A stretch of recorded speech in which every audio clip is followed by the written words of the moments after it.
Kā tev radās ideja izveidot šādu stilīgo sportisko pasākumu? Visi bija ļoti sportiski pasākumi, tādi, kur tiešām iet uz rezultātu. Gribēs pašiem arī kaut ko jautrāku uzorganizēt, tādu, kas ir savādāks nekā pārējie. Un tad mēs šādā veidā arī radās doma, ka jātais ir stilīgākais. Ideja par šo vizuālo tēlu un frizūras nosapņoju. Es no rīta piecēlos un uzreiz sakontaktēju māsu, un viņa piekrita piedalīties šajā skrējienā. Kā stilīgākais. Šis ir vienīgais stilīgākais skrējiens Rīgā.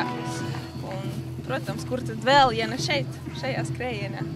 Es nezinu, es piedalījos, es pirmkārt noklāju trešā, un tad bija tas fināls, kur bija 12 meitenes, un tad mans princis man izvēlējās. Tu biji vislabākā, jo? Es biju vislabākā princese.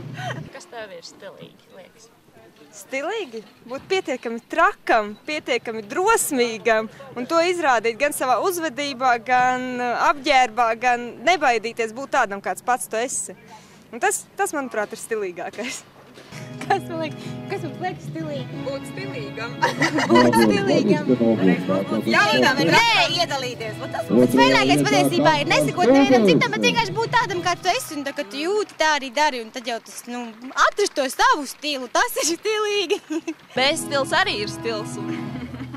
Nezinu, katrs jau to uzskata individuāli, kas viņam liekas stilīgs, to viņš arī uzvilks.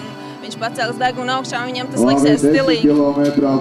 Liekas, stilīgs cilvēks, tas tāds harmonisks cilvēks, kas spēj, viņš sabalansēt, viņam ir mašīna, tad viņš, protams, var pievilkt skaistas drēbes klāt, vai arī otrādāk nopirkt mašīnu pie skaistām drēbēm. Tā, man liekas, tas tāds stilīgs cilvēks, kas tādā harmonijā, krāsām ar dabu sadzīvo un arī dzīvo. Man, diemžēl, nav tāda stila, man droši vien ir stils tas, kas man der.